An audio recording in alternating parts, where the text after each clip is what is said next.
أعوذ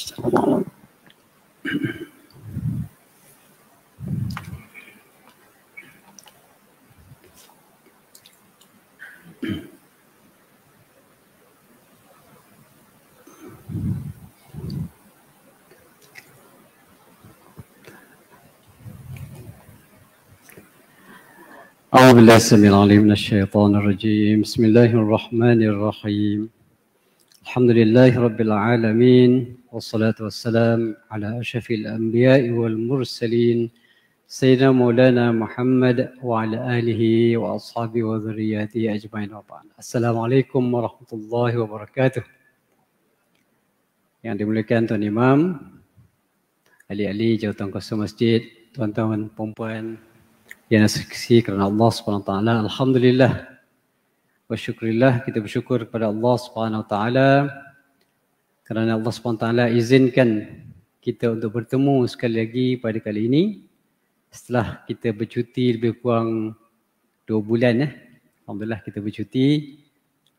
Rasanya belum terlambat lah, walaupun dah habis dah bulan Syawal untuk ucapkan selamat hari raya kepada tuan-tuan. Kalau tak pun raya haji lah pula. Okay, insyaAllah. Alhamdulillah tuan-tuan, mata Allah SWT, kita sambung cerita kita daripada buku ni. Kalau tuan-tuan masih ingat lah, ini buku dia. Buku Mudzakirat fi Maqasid Asy-Syariah. Jadi cerita kita adalah tentang Maqasid Asy-Syariah. Mungkin dah lama kita tinggal tuan-tuan, kita ulang balik, ulang kaji sikit. Takut terlupa tuan-tuan. Maklumlah. Yang cerita pasal Maqasid Syariah ni bukan benda yang kita cerita hari-hari.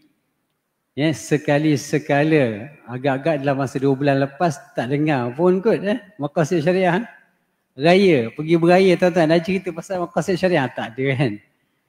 Jadi kita cerita pasal benda-benda lain. Hukum-hukum lain tu mudah tuan-tuan.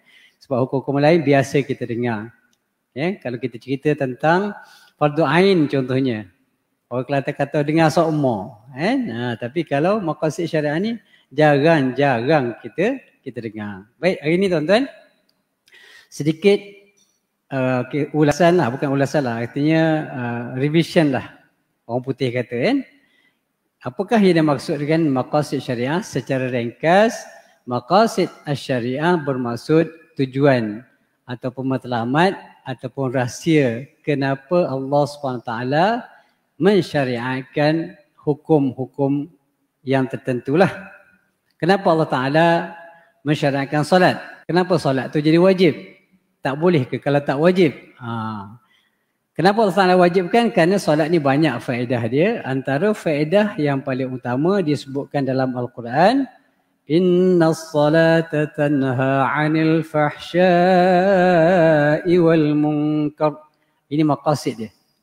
Solat itu boleh mencegah daripada melakukan perkara keji dan mungkar. Macam selalu kita sebutkan, kadang-kadang kita tak perasan pun. Kenapa hati kita ni tak berapa ingin sangat. Tak ada orang kata, adalah juga, bukan tak ada langsung keinginan nak buat maksiat ni. Tengok orang perempuan cantik lalu. Berasa tak nak? Berasa tuan-tuan. Tapi kalau kita solat ni tuan-tuan, dia kurang sikit lah. Sebab apa? Sebab solat tu dah memberikan kekuatan kepada kita. Bayangkan orang tak solat, tak ada langsung tuan-tuan. Tak ada langsung rasa malu. Depan orang ke, belakang orang ke, depan pak mentua ke, mak mentua, serupa je. Dia pun tengok, cara tengok orang perempuan tu lain macam tuan-tuan. Sebab apa? Sebab tak ada solat. Tapi solat ni dia akan timbul rasa malu, rasa segan, rasa macam bersalah, rasa berdosa kalau tengok benda-benda yang haram. Ini contoh. Kadang-kadang kita tak perasan tuan-tuan. Tapi itulah yang Allah Ta'ala berikan kekuatan kepada kita. Sebagai contoh. Itu maqasid lah tu. Kenapa? Sebab ada kebaikan yang diperoleh kalau kita solat. Baik. Kemudian kenapa Allah Ta'ala wajibkan puasa baru ni? Kenapa Allah Ta'ala wajibkan puasa? Okey. Antara kewajipan sebab ataupun maqasid dia, hikmah dia adalah Allah Ta'ala sebut dalam Quran, Kutiba alaikumusiyam kama kutiba alal ladzina min qablikum la'allakum tattaqun. Itu matlamat dia.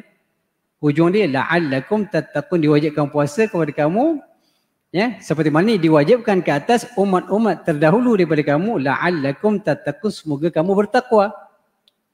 Maksudnya tuan-tuan, kalau kita puasa baru ni sebulan genap, walaupun terkejut sikit hari raya kita, tapi walaupun tak cukup 30 hari, masih lagi dianggap sebulan lah tu.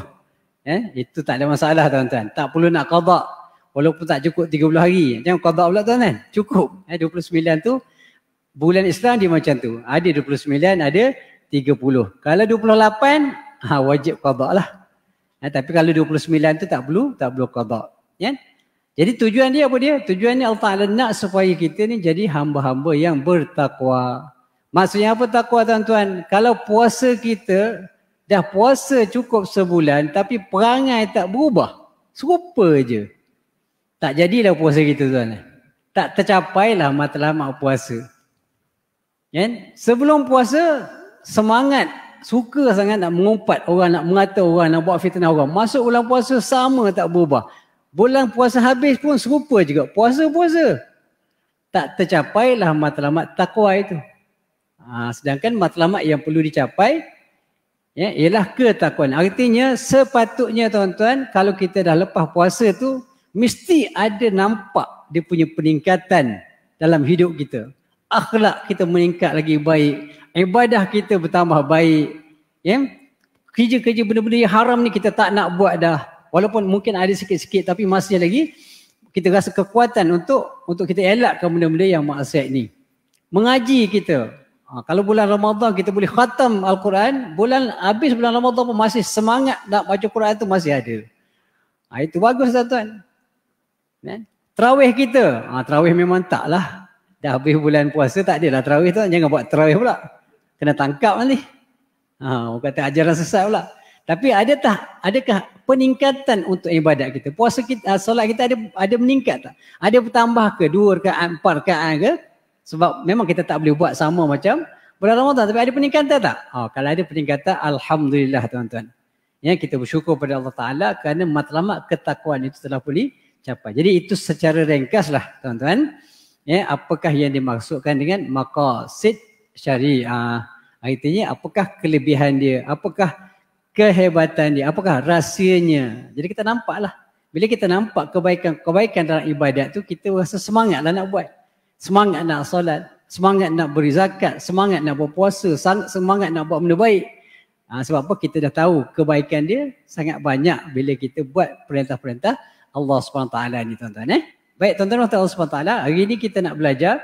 Oleh kerana kita dah tahu dah apa itu maqasid syariah, kita dah tahu, kita dah bincang juga hubungan maqasid syariah ini dengan Quran, sunnah, ijma', qiyas dan sebagainya. Maka hari ini kita nak cerita sikit tuan-tuan, dia punya marhalah-marhalah ataupun peringkat-peringkat perkembangan. Macam mana dia berkembang maqasid syariah ni?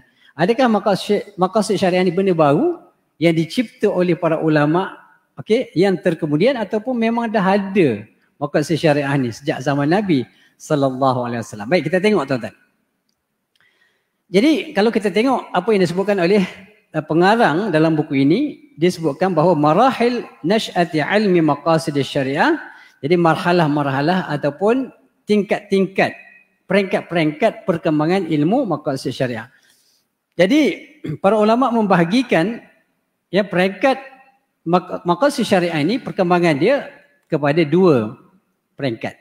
Ada 2 peringkat perkembangan maqasid syariah. Yang pertama disebutkan sebagai al-marhalah al-ula ma qabla tadwin, sebelum berlakunya penyusunan. Dia ada semasa sebelum penyusunan. Artinya ilmu maqasid syariah ni tak disusun. Ada tapi tak disusun, tak ditulis, tak dibukukan. Samalah juga keadaannya tuan-tuan Quran. Macam Quran mula-mula diturunkan tak ada tulis tuan-tuan. Nabi SAW terima wahyu daripada malaikat. Malaikat Jibril membacakan kepada Nabi, Nabi ikut, Nabi hafal. Bila Nabi hafal, Nabi ajar pada sahabat. Sahabat pun sama-sama hafal. Tak ada tulis tuan-tuan. Lama kelamaan barulah ada ditulis. Ditulis pula tuan-tuan, Quran dulu tak ada baris tuan-tuan. Tak ada baris. titik pun tak ada. Kalau jumpa kat kita memang tak terbaca lah tuan-tuan. Titik tak ada, baris tak ada. Kita hari ni titik ada, baris ada, baca pun tak betul lagi. Tu masalah tuan-tuan. Bayangkan kalau tak ada titik, tak ada baris, memang tak baca apa, tengok je lah, giling-giling je lah. Itu zaman selepas itu. Lepas tu ditulis. Lepas ditulis perkembangan ni selepas tu barulah ditulis. Di akhir hayat Nabi, Quran tu dah tulis, dah dikumpulkan. Tapi masih lagi berselerak lah. Dekat apa nama ni, pelepah-pelepah tamar ditulis. Kulit belulang-belulang binatang ditulis. Di situ tempat Quran tu ditulis. Lepas tu barulah dikumpul, akhirnya barulah kita dapat tengok Al-Quran ini seperti mana yang ada sekarang ini. Mudahlah kita tuan-tuan. Dah ada baris, ada panjang pendeknya, mudah nak baca. Hari ni pula macam-macam jenis Quran. Yang bertanda merah tu baca panjang macam mana, kan? Hukum-hukum pun ada kat situ. Sangat komplit sekarang. Jadi perkembangan begitu. Jadi sama juga ilmu maqasid syariah ni tuan-tuan. Dia sebenarnya dah wujud sejak zaman Nabi SAW dan juga zaman sahabat. Tapi pada masa itu tak disusun. Okey? Baik, kita tengok dulu tuan-tuan. Kewujudan maqasid syariah di zaman Nabi SAW. Baik. Jadi kalau kita tengok sebenarnya seperti mana disebutkan oleh para ulama, bahawa maqasid syariah ini telah pun wujud. Cuma perbincangan dia tak samalah macam dibincang oleh ulama sekarang. Dia dah ada tapi tak dibincangkan. Sebagai contohnya tuan-tuan, ayat Al-Quran yang menyebutkan, ini contoh tentang al-bi'athatun nabiwiyyah. Tentang kebangkitan Nabi SAW yang mana dia punya maqasidnya, tujuan dia, matlamat dia, kenapa Allah Ta'ala utuskan Nabi. Tak bolehkah Allah Ta'ala tak utuskan Nabi? Tak. Allah Ta'ala itu maha berkuasa. Allah Ta'ala itu boleh memberikan hidayah kepada sesiapa yang Allah Ta'ala nak. Yahdi man yasha'. Allah Ta'ala boleh bagi hidayah kepada siapa saja yang dia nak. Kita ni alhamdulillah Allah Ta'ala pilih tuan-tuan. Tak kita minta pun. Kita tak minta pun tuan-tuan dapat hidayah ni. Kita lahir sebagai orang Islam. Alhamdulillah. Mak ayah kita kebetulannya Islam. Dan kita dilahirkan dalam keadaan Islam. Maka jadilah Islam kita. Tak minta pun tuan-tuan. Tapi Allah bagi. Allah hadiahkan iman ini, Islam ini kepada kita. Alhamdulillah. Sebab tu kadang-kadang tuan-tuan, bila benda yang dapat secara percuma ni, kadang-kadang orang tak berapa nak menghargai. Benda free, benda senang dapat, orang tak hargai. Macam duit lah tuan-tuan, kalau orang bagi sedekah, bagi derma, tak sama dengan duit yang kita cari. Ingat kalau di kampung tuan-tuan, saya orang kampung, dekat Jerantut. Masa kecil-kecil arwah ayah mak menoreh getah tuan-tuan. Sempatlah pengalaman pergi angkat getah, kan? Orang Kelantan panggil pok getah. Getah beku tuan-tuan, dia punya aroma dia masya-Allah. Luar biasa. Kan? Pergi angkat getah tu daripada bekas dia tu tuan-tuan, letak dalam guni, angkat masa muda-muda lah, masa kecil-kecil. Dia punya aroma dia 3-4 hari basuh dengan sabun tak hilang tuan-tuan. Bau duit tu. Bau duit lah. Masya-Allah. Pengalaman. Susah tuan-tuan dapat duit. Tapi hari ni anak-anak kita duit kena bersepah-sepah atas lantai. Yalah, yang shilling lah. 10 sen, 20 sen. Dulu kita 10 sen, 20 sen kutip. Laju je kutip kan. Sekarang budak-budak tak hirau ya. 40-50 sen atas lantai. Apa tak tahu. Sebab apa? Duit free tuan-tuan. Tak susah. Okey. Tapi kita dulu dapat 5 sen tu, 10 sen tu masya-Allah. Punyalah sayang duit. Payah. Sebab payah nak cari. Samalah keadaan kita dengan iman kita tuan-tuan.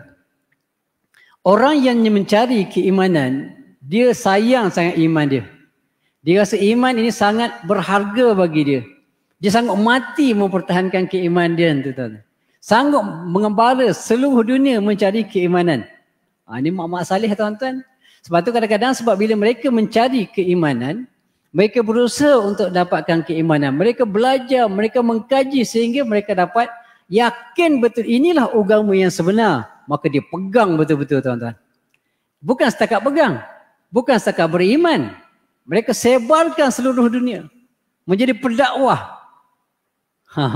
Itu tanda orang yang cari tuan-tuan. Bila dia buat satu benda tu dengan penuh keikhlasan, dia cari betul, korban betul, bila dapat dia sayang betul. Lepas tu dia bukan setakat dia simpan untuk diri sendiri, tak, dia sebarkan. Macam pendakwah yang sangat luar biasa. Kita tengok hari ni ramai dekat Malaysia pun ramai orang yang masuk Islam di atas asas keyakinan hebat Islam mereka tuan-tuan. Kalau nak banding kita dah berpuluh-puluh tahun dan nak pencen dah dalam Islam ni, macam saya ni nak pencen tuan-tuan, tak sama. Kan? Usaha dia, kesungguhan dia untuk sebarkan Islam tu tak sama macam orang yang dapat Islam secara mereka cari dengan penuh keyakinan. Tak sama tuan-tuan, sebab dia dapat melalui harga yang sangat mahal.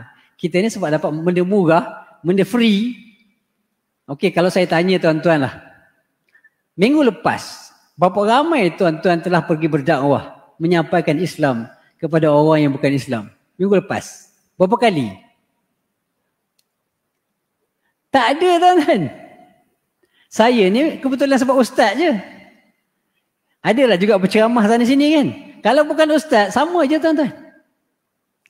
Kita ambil Islam ini hanya untuk diri kita je. Kadang-kadang ayah sangat bagus jaga Islamnya, jaga imannya, jaga ibadahnya. Tapi isteri tak. Isteri dibiarkan. Isteri tak solat, dibiarkan. Isteri tak tutup aurat, dibiarkan. Suami sangat bagus. Ada juga terbalik. Isteri sangat bagus, suami tak solat pun. Isteri taat. Ada juga. Ada mak ayah bagus, anak-anak tak bagus. Ada anak-anak bagus, mak bapak pun tak bagus. Macam-macam tuan-tuan. Sebab apa? Hasilnya kerana kita ni sebenarnya dapat benda percuma. Ya? Jadi sebab itulah tuan-tuan Allah SWT, ya, berbalik kepada cerita kita tadi. Ya. Iman ini adalah satu perkara yang sangat penting, ya, sangat besar. Ya, sangat besar dia punya kesan dia, sangat penting dalam kehidupan kita. Dia kena sayang betul-betul. Okey, kena jaga betul-betul. Sebab inilah satu-satunya tiket untuk keselamatan kita di hari akhirat nanti. Bukan harta benda kita, bukan duit kita yang banyak, bukan jawatan kita yang tinggi, yang bukan anak-anak ramai, bukan isteri-isteri ramai yang boleh selamatkan kita. Yang selamatkan kita satu je, iman dan amal kita. Ya. Jadi tuan-tuan Allah SWT, berbalik kepada cerita kita tadi, bahawa maqasid syariah ini telah wujud di zaman Nabi SAW, yang mana pengutusan Nabi. Allah SWT boleh memberikan hidayah kepada manusia tanpa ada Nabi pun. Sebab Allah Ta'ala itu berkuasa memberi hidayah. Boleh je. Ya? Sebab sifat Allah itu ialah kun fayakun. Allah Ta'ala perintahkan, kun jadi, Islam semua. Boleh Allah Ta'ala buat seluruh manusia atas dunia ini beriman. Boleh tak? Boleh. Itu hak mutlak Allah Subhanahu Wa Ta'ala. Boleh tak Allah Ta'ala nak jadikan manusia semua kafir? Boleh. Itu semua kuasa Allah Subhanahu Wa Ta'ala. Tapi kenapa Allah Ta'ala utuskan Rasul? Sedangkan Allah Ta'ala boleh bagi hidayah kepada manusia. Tanpa ada Rasul pun boleh bagi hidayah. Tapi kenapa Allah Ta'ala utuskan Rasul? Kerana Nabi, Rasul ini adalah manusia. Manusia yang duduk bersama, bergaul dengan masyarakat dan menyampaikan dakwah. Bila sampai dakwah, maka manusia ada pilihan. Ini di antara maqasid dia. Di antara puncanya kenapa? Kerana manusia ni banyak manusia yang suka berhujah. Banyak manusia mencari alasan. Bila ditanya di akhirat, contohlah orang yang kafir nak diseksa di akhirat, dia akan bertanya dengan Allah, "Ya Allah, kenapa kamu seksa aku? Aku tak ada pun orang bagi tahu dekat aku bahawa Islam adalah agama yang benar. Aku tak ada siapa pun ajar aku tentang Islam. Tak ada siapa menyampaikan dakwah kepada aku. Macam mana kamu nak seksa aku?" Itu mungkin orang-orang kafir akan berhujah dengan Allah Ta'ala. Jadi bila ada Rasul, Allah Ta'ala akan jawab apa? Aku telah utuskan Rasul kepada kamu. Okey, Rasul itu menyampaikan ilmu-ilmu yang ada dalam Quran, memberitahu apa yang betul, apa yang tak betul, yang salah tak salah, yang halal, yang haram, semua diberitahu. Yang kamu tidak beriman, kenapa?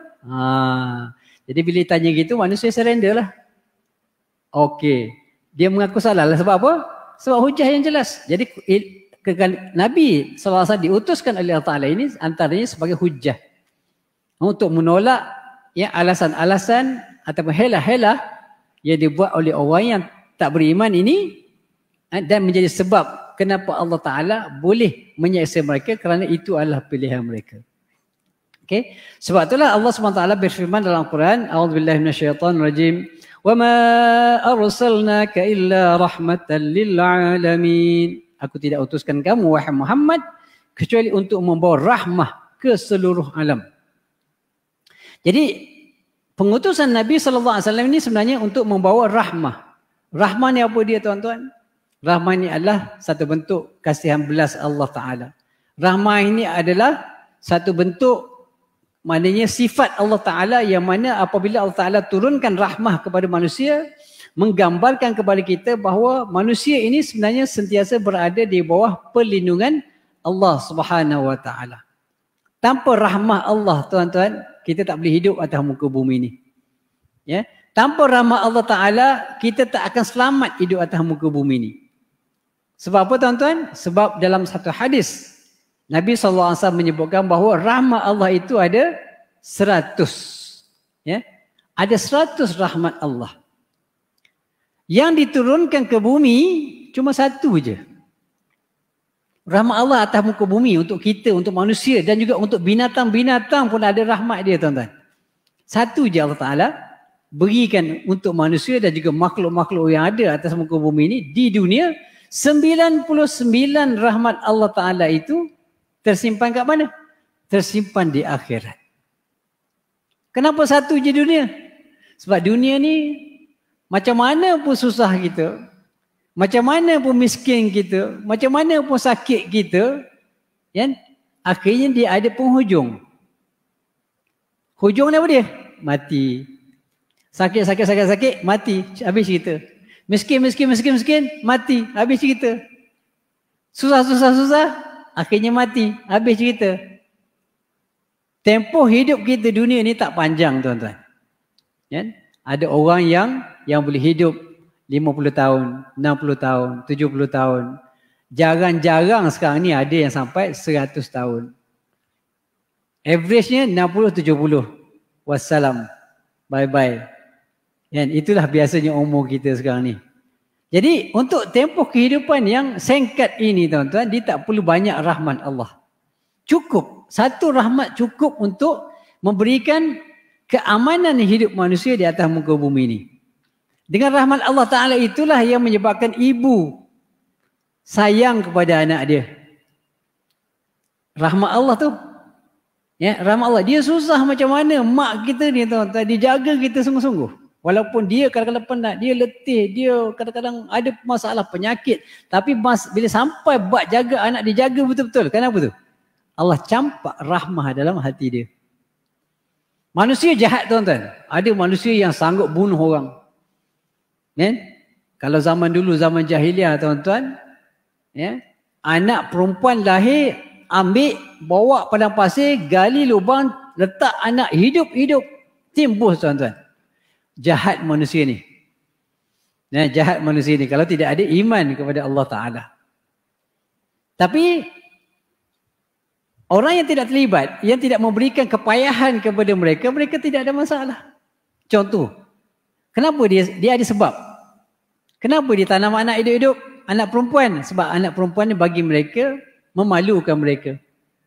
Ya, anak perempuan dia menyusahkan mereka, mengaibkan mereka. Sebab anak perempuan di zaman jahiliah ni, ya, jadi alat pemuas nafsu lelaki je. Tak ada peranan yang penting. Menyusahkan. Ibarat hari ni orang kata perhabis keberah ya. Zaman tu. Kan? Jadi anak perempuan ni dia membuat aib. Jadi mereka tak nak. Tak nak anak perempuan. Kan? Jadi bagi benda yang menyusahkan mereka, mereka hapuskan, bunuh. Terus bunuh. Tapi bagi yang lain tak. Anak lelaki dia baik. Dia boleh sayang anak lelaki dia. Jaga dengan baik. Maksudnya ada masa dia sangat jahat. Tapi ada juga rahmah. Dalam satu saat ketika dia ada rahmah dia. Dan juga disebutkan dalam hadis, dengan rahmah yang Allah Ta'ala turunkan satu dibahagi-bahagikan juga kepada binatang tuan-tuan. Binatang dengan sebab rahmah yang ada diberikan oleh Allah Ta'ala kepada mereka, binatang buas tuan-tuan. Kalau kita tengok contohnya Geographic Channel, yang kita tengok binatang singa kejar rusa, kejar apa nama ni, kancil, kejar arnab dan sebagainya. Sebab apa dia kejar tuan-tuan? Dia nak makan je. Okay? Bila dapat dia, sebab dia itu makanan dia. Dia kejar, dia tangkap. Dia bukan, kalau tidak ada rahmah Allah Ta'ala pada binatang ini tuan-tuan, dia akan mengganas, membunuh semua binatang-binatang yang ada sekeliling mereka. Tapi kenapa binatang buas tak bunuh? Senang sewenang-wenangnya tak? Dia tak bunuh sewenang-wenang tuan-tuan. Dia kejar masa bila? Masa dia lapar, dia nak makan. Dia tangkap seekor, dia makan, dia diam. Lepas dia kenyang, lalulah ke depan. Usa ke seladang ke apa benda lalu. Dia tak kacau. Sebab apa? Rahmah Allah Ta'ala kepada binatang tu. Dia campak dalam rahmah. Ada rasa kesayang belas. Dia cuma kejar masa bila? Bila nak makan, bila lapar sahaja. Nampak tuan-tuan? Rahmah Allah cukup untuk menjadikan manusia ini berada dalam keadaan aman, dan cukup juga menjadikan binatang-binatang yang berada di sekitar binatang-binatang buas itu hidup dalam keadaan aman. Rahmah Allah Ta'ala cukup tuan-tuan. Satu cukup di dunia. Rahmah yang paling besar Allah Ta'ala sediakan di akhirat. Kenapa banyak sangat rahmat di akhirat? Sebab kita banyak dosa tuan-tuan. Kalau bukan kerana rahmat Allah Ta'ala tuan-tuan, ya, Allah Ta'ala tak akan ampunkan dosa kita. Bila tak ampunkan dosa kita, maka kita berada dalam neraka Allah Subhanahu Wa Ta'ala. Waliyazbillah. Kita banyak buat silap, kita banyak dosa, kita banyak kelemahan. Kita sebenarnya tak layak masuk syurga Allah Subhanahu Wa Ta'ala dengan amal-amal yang kita ada. Amalan apa yang kita rasa tuan-tuan boleh jamin kita masuk syurga? Kalau setakat semayang 4-5 minit, kan? Zakat pun sekali setahun bayar. Haji pun kadang-kadang tak pergi, walaupun duit banyak kadang-kadang. Apa ibadah yang kita rasa sangat hebat, yang boleh kita kata, ya Allah, inilah amalan aku, ya Allah, aku memang dah layak masuk syurga. Ada tuan-tuan? Saya tak berani cakap. Ya? Tak berani. Kalau sahabat tuan-tuan, mereka pergi berperang dan jalan Allah Ta'ala, mati, itu layak. Kita boleh kata layak lah. So apa sanggup mereka mengorbankan diri mereka, harta mereka, nyawa mereka untuk menegakkan agama Allah. Dahsyat, besar. Kalau kita ni pengorbanan apa yang kita buat tuan-tuan untuk melayakkan kita masuk syurga? Tak banyak, sikit sangat tuan-tuan. Solat datang, naik motor, naik kereta, aircon dalam kereta. Motor tak ada aircon lah. Datang masjid aircon lagi. Senang je tuan-tuan. Senangnya. Semua mudah-mudah. Lepas tu pergi kerja biasa-biasa kerja. Ada yang kerja susah, ada payah, tapi rezeki ada. Tak adalah payah sangat. Jadi apa yang kita nak kata dengan Allah Ta'ala, ya Allah, aku dah layak masuk syurga, tak banyak tuan-tuan. Tak banyak. So apa yang kita harapkan? Kita harapkan rahmah Allah Subhanahu Wa Ta'ala. Walaupun kita lemah, walaupun kita banyak dosa, yang kita sangat mengharapkan, ya Allah, walaupun aku lemah, ya Allah, walaupun amalan aku kurang, ya Allah, walaupun aku rasa aku tak layak masuk syurga, ya Allah, tapi aku harapkan sangat rahmah-Mu, ya Allah, supaya masukkanlah kami dalam syurga. Jauhlah kami daripada azab neraka-Mu, ya Allah. Ya tuan-tuan, sebab itulah rahmat Allah Ta'ala ini sangat luas. Ya? Jadi Allah Ta'ala sayang kepada hamba dia, maka antara tanda Allah Ta'ala sayang kepada hamba dia ialah Allah Ta'ala hantar Nabi, hantar Rasul. Ya, setiap kaum itu ada Rasul-Rasul dia yang dihantar oleh Allah SWT untuk apa? Untuk membawa mesej daripada Allah SWT. Supaya manusia ini beriman kepada Allah SWT. Jadi itu adalah maqasid.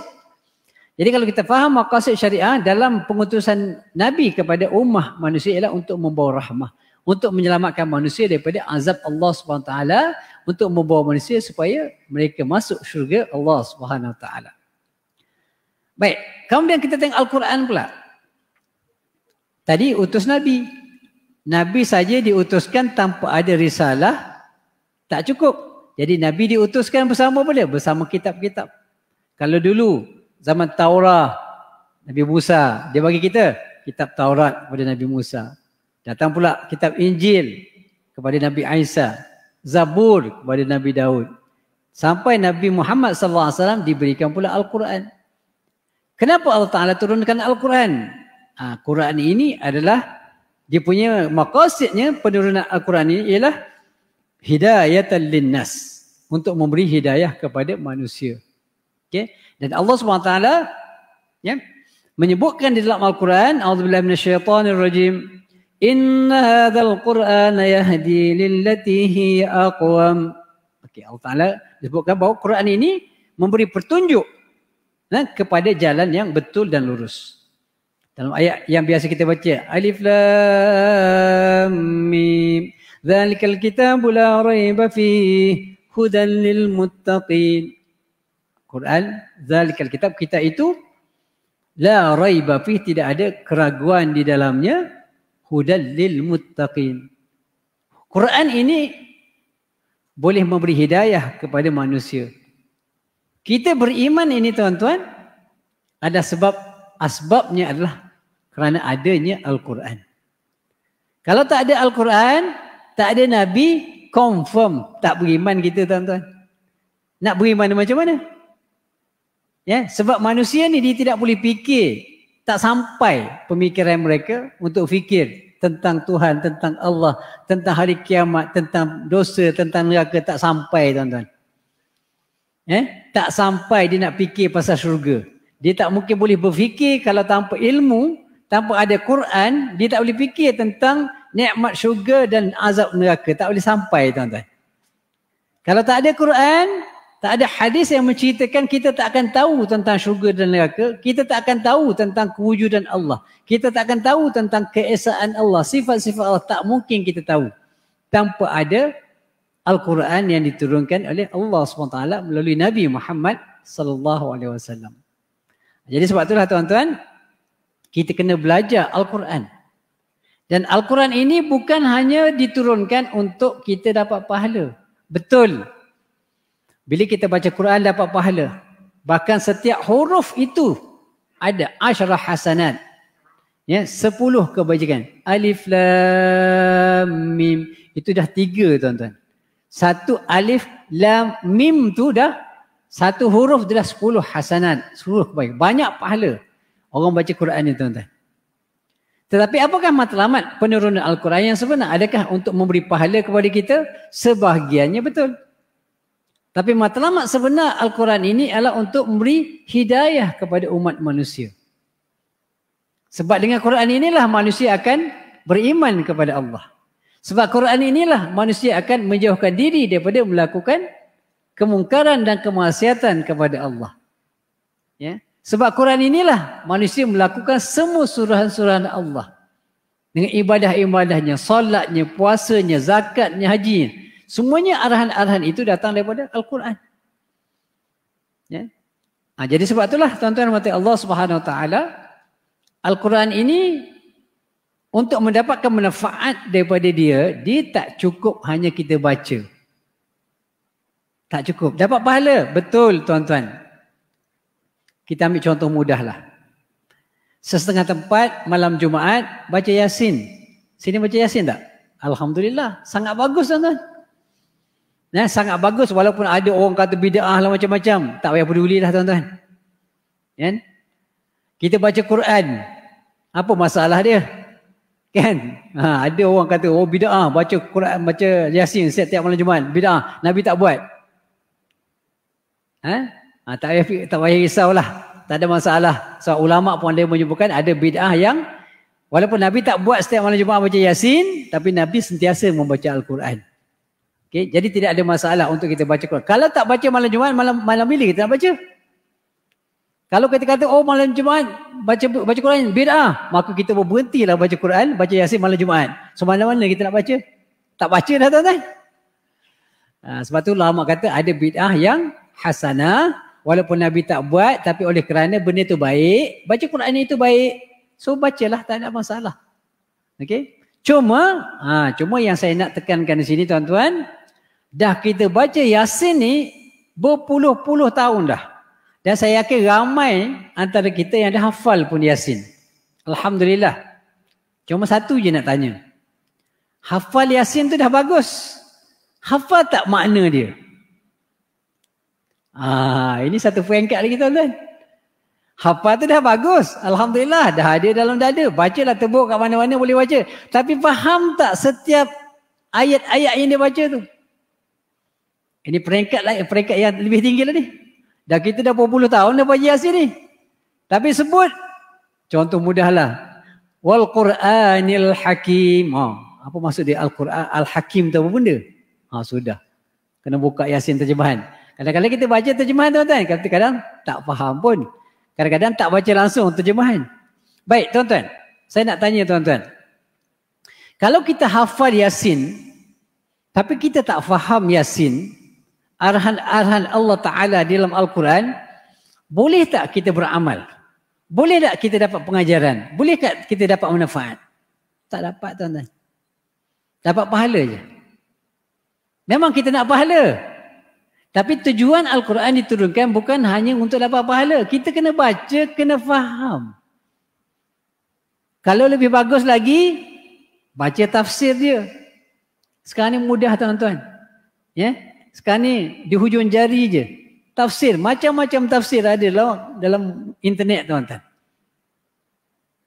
Jadi kita nak supaya kita baca Quran, dapat pahala, Alhamdulillah. Yang keduanya dapat pengajaran. Dapat belajar. Kan? Dapat belajar dan dapat manfaat. Dapat memberikan kegurunan. Bila Quran menceritakan tentang azab Allah, kita rasa gerun, kita rasa takut.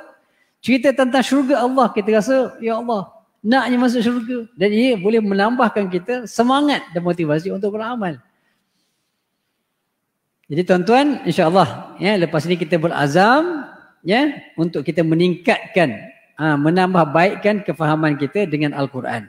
Ya, sebab selagi mana kita tak faham Al-Quran, ya selagi itu Al-Quran tidak boleh memberikan sesuatu yang lebih besar manfaatnya selain daripada mendapat pahala apabila kita membaca. Kemudian ini ayat yang kita baca tadi. Yang mula-mula tadi, innas salata tanha 'anil fahsya'i wal munkar. Salat itu mencegah perkara keji dan munkar. Ayat ini dah diturunkan di zaman Nabi. Artinya benda ni memang dah wujud. Maqasid syar'i itu dah wujud. Salat itu sebenarnya boleh mencegah manusia daripada melakukan perkara-perkara keji dan munkar. Kemudian dalam Al-Quran juga Allah Ta'ala menyebutkan, yuridullahu bikumul yusra wa la yuridu bikumul usra. Allah Ta'ala nak supaya kamu melakukan suatu perkara yang mudah. Allah Ta'ala nak benda-benda yang diperintahkan Allah Ta'ala itu dibuat secara mudah. Dan Allah Ta'ala tak nak memayah-mayahkan kita. Sebab itulah tuan-tuan, kalau kita tengok bab solat saja. Ya? Solat pada malam Mi'raj, malam Isra' Mi'raj. Oh, kita dah masuk Okey. Baik tuan-tuan, kita berhenti rehat sebentar untuk beri laluan pada azan dan insya-Allah lepas ni kita sambung sikit insya-Allah.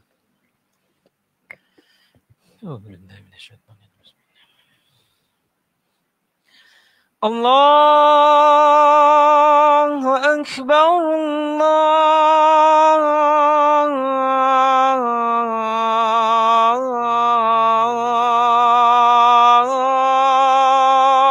Akbar,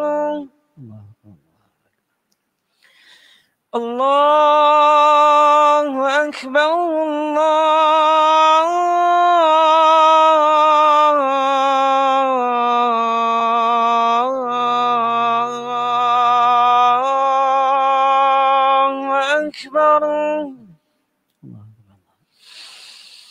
أشهد أن لا إله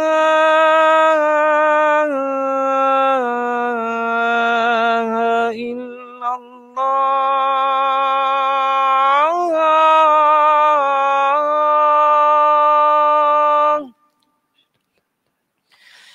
أشهد أن لا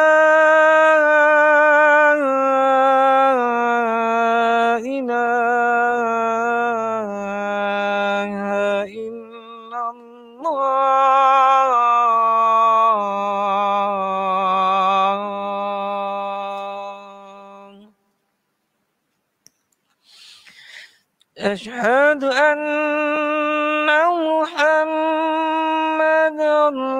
رسول الله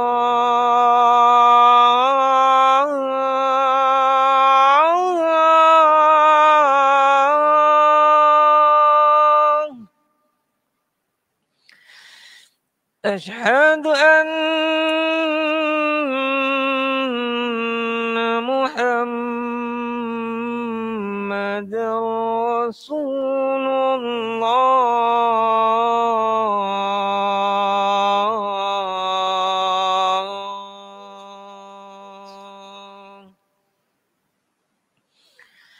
حي على الصلاة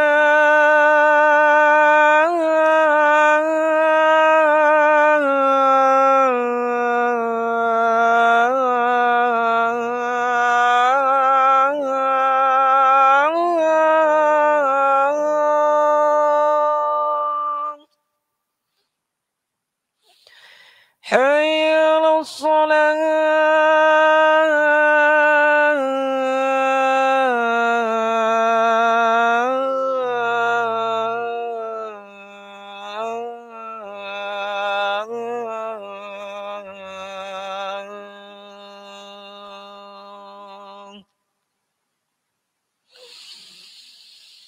حي على الفلاح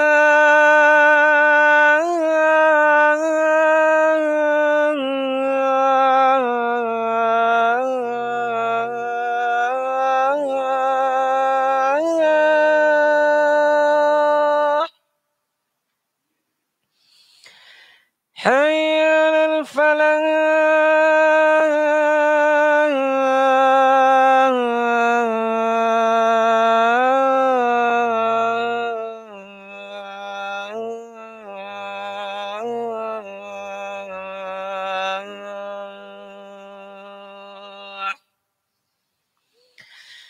الله أكبر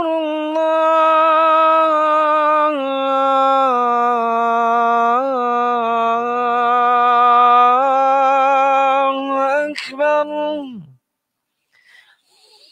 لا إله إلا الله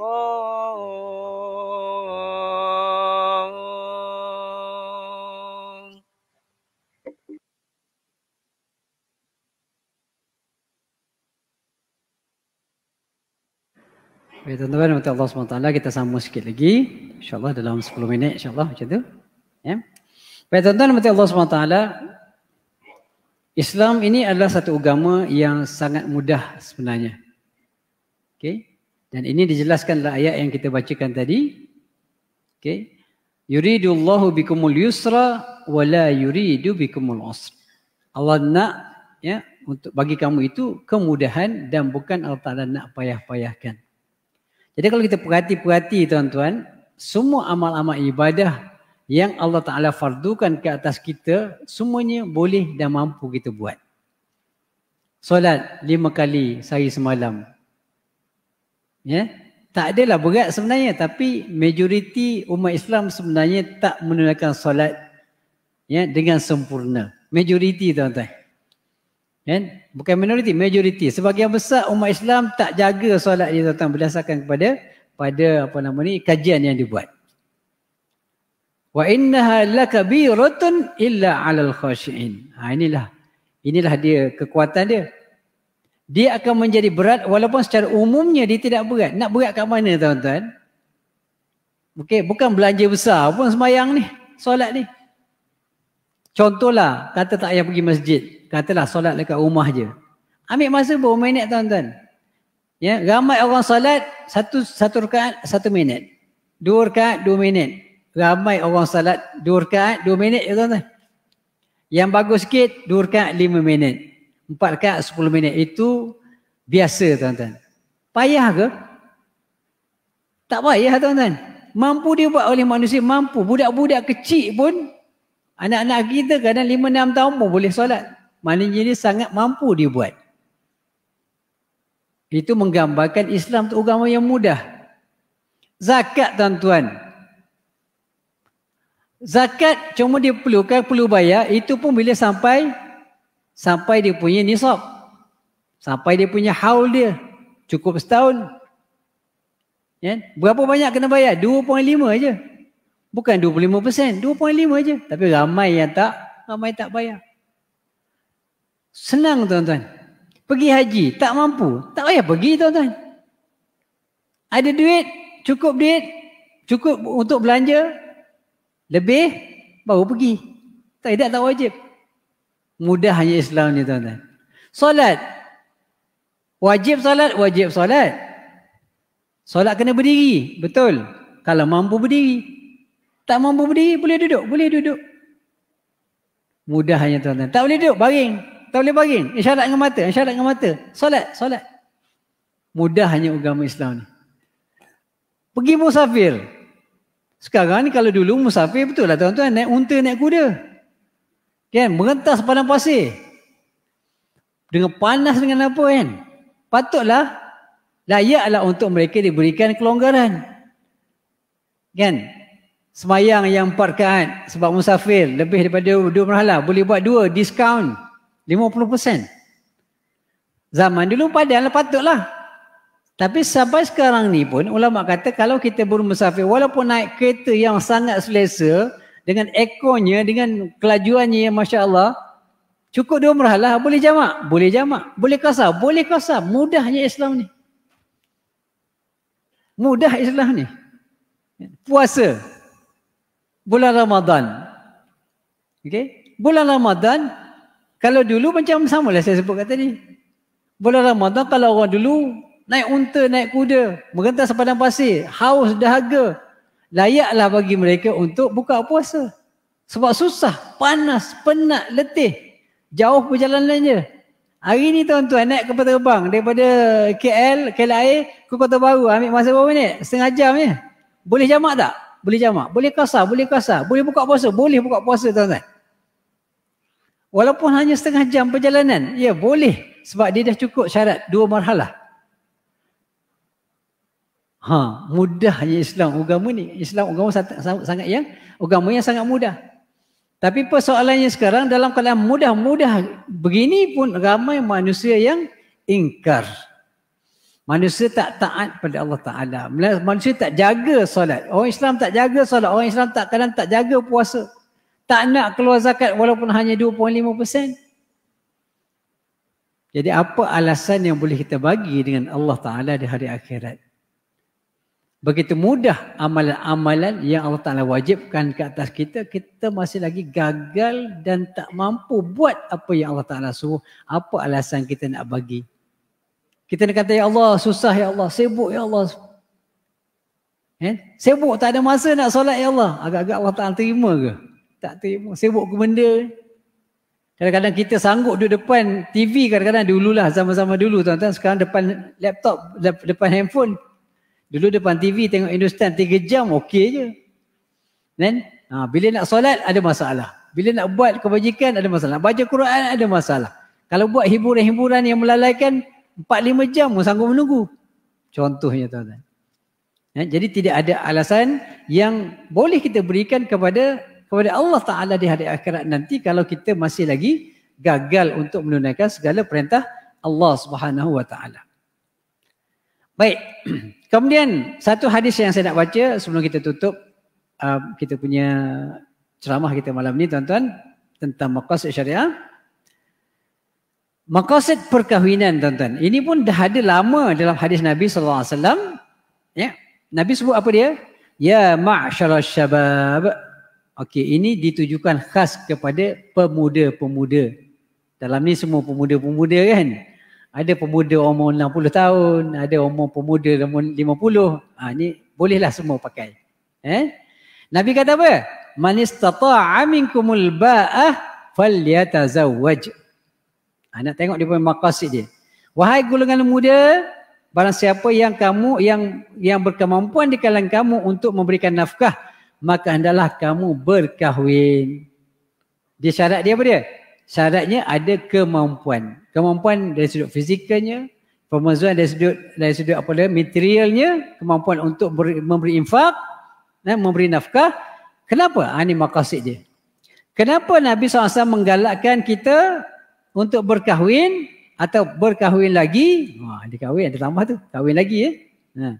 Fa innahu aghaddu lil basar. Kerana dengan berkahwin itu kamu nanti akan mampu untuk menjaga mata kamu. Ini maqasid ni. Jadi kahwin ni antara tujuan dia supaya apa? Supaya kita jaga mata kita. Tapi kalau kahwin dah tak jaga-jaga mata, masa tak sampailah matlamat kahwin tu. Kena kahwin lagi lah jawabnya. Marah orang nanti. Maksud kena jaga mata tuan-tuan. Itu matlamat dia. Sebab apa? Sebab kalau kita nak tengok kat luar tu, kat rumah kita ada belaka dah. Tengoklah sepuas-puasnya. Buat apa nak pergi tengok kat luar lagi? Sebab dah ada kat rumah. Contohnya. Itu matlamat dia.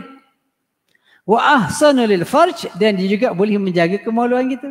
Yang kita nak, kita tengok kat luar. Rasa teringin tengok kat luar. Balik rumah, rumah dah ada.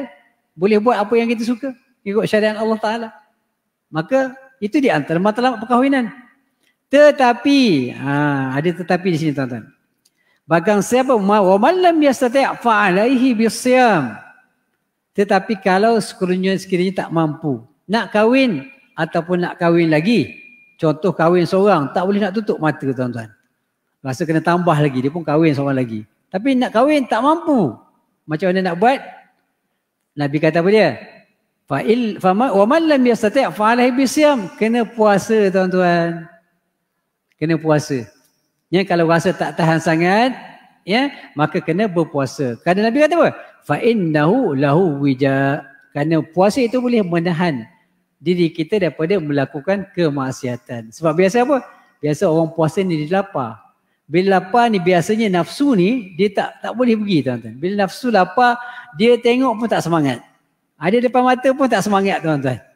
Itu matlamat kenapa puasa itu disuruh ataupun diarahkan oleh Nabi SAW bagi mengelakkan kita terus-menerus berada dalam kemaksiatan kepada Allah Subhanahu Wa Taala. Jadi tuan-tuan, mata Allah Subhanahu Wa Taala, itulah sedikit sebanyak perkongsian kita untuk malam ini, ya, tentang nasy'ah ataupun perkembangan ilmu maqasid asy-syariah, ya, dan juga sedikit huraianlah berkaitan dengan beberapa ayat yang menggambarkan tentang maqasid asy-syariah ataupun tujuan matlamat syariat Allah SWT yang diturunkan kepada kita semua. Jadi mudah-mudahan ada kebaikannya yang baik daripada Allah SWT, yang lemah yang kurang Alhamdulillah saya sendiri minta maaf banyak-banyak. Aku qauli hadza wa astaghfirullahi wa lakum. Wassalamualaikum warahmatullahi wabarakatuh.